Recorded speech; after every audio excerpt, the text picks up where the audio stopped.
हमारी आने वाली पीढ़ियां कमजोर पैदा ना हो, इसलिए भी हमें गांव-गांव किसानों को समझाना होगा कि यूरिया का उपयोग कम करें। यूरिया के कारण बहुत बड़े संकट आ रहे हैं। यूरिया से हमारी मिट्टी, हमारे जल, उस पर बहुत विपरीत असर होता है। और इसलिए पल्लवी जी, आप जैसे प्रधान गांव वालों को समझाए कि भाई अब गांव में पहले अगर 10 थैली आता था यूरिया तो अब 5 थैली आएगा, पहले 100 थैली आता था तो 50 थैली आएगा। हम आधा कर देंगे। आप देखिए, पैसा भी बचेगा और ये हमारी धरती माता भी बचेगी। तो मैं चाहूंगा कि जब पंजाब के किसानों से बात हो रही है और पल्लवी जैसे प्रधान से बात हो रही है, तो मुझे पक्का विश्वास है कि आप ये काम करोगी और मेरी तरफ से आपको बहुत बधाई, बहुत शुभकामनाएं। आइए हम महाराष्ट्र चलते हैं। भोले भाले किसान अधिक उत्पादन के लालच में फंसकर रासायनिक खाद व कीटनाशकों का प्रयोग करने लगे। बैलों की जगह ट्रैक्टर से जुताई होने लगी।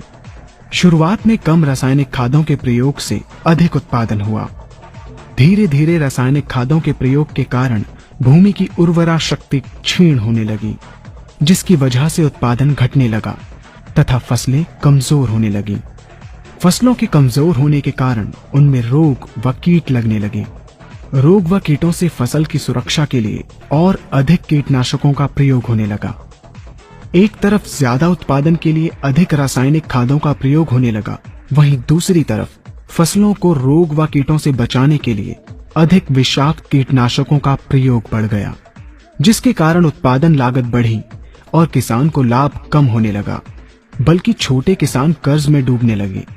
धीरे धीरे भूमि की उर्वरा शक्ति क्षीण होने से भूमि बंजर होने लगी।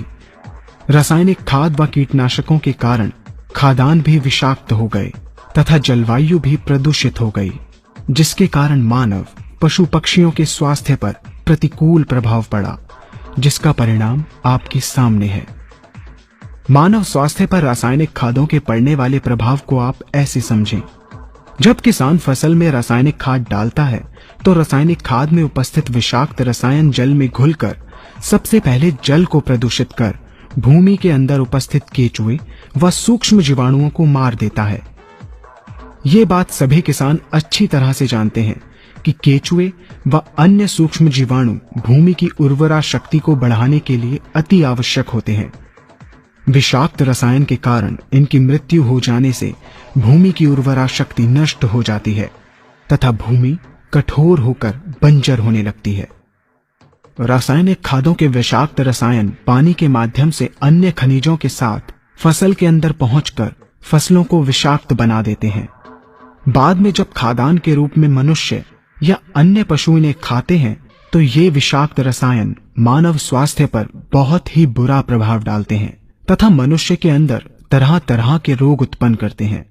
जब हम जैविक खाद का प्रयोग भूमि पर करते हैं तो जैविक खाद पानी में मिलकर पानी को प्रदूषित नहीं करती। जैविक खाद भूमि के अंदर उपस्थित उर्वरा शक्ति को बढ़ाने वाले जीवाणु तथा केचुओं की संख्या को तीव्रता से बढ़ाती है, जिससे भूमि की उर्वरा शक्ति बढ़ती है तथा भूमि छिद्र युक्त एवं भुरभुरी हो जाती है, जिससे वायु और प्रकाश भूमि के अंदर गहराई तक प्रवेश करते हैं, जिसके कारण भूमि में तापमान एवं आर्द्रता का संतुलन बना रहता है और फसलें मजबूत होती हैं। जैविक खाद में विद्यमान तत्व खाद्यान्न के माध्यम से मानव व पशु पक्षियों के शरीर में पहुंचकर स्वास्थ्य लाभ पहुंचाते हैं। जैविक खादों के प्रयोग से फसलें अच्छी और मजबूत होती हैं, जिसके कारण उन पर रोगों एवं कीटों का ज्यादा प्रभाव नहीं पड़ता। यदि किसी प्राकृतिक कारणवश कीटों व रोगों का प्रभाव अगर पड़ता भी है तो गौमूत्र एवं औषधीय वनस्पतियों के घोल के छिड़काव करने से फसलों को रोग एवं कीटों से बचाया जा सकता है। गौमूत्र एवं अन्य प्राकृतिक औषधियों के मिश्रण के छिड़काव से फसलों का कम लागत में बचाव हो जाता है तथा वातावरण पर भी कोई दुष्प्रभाव नहीं पड़ता। यहाँ हम आपको तालिकाबद्ध तरीके से दोनों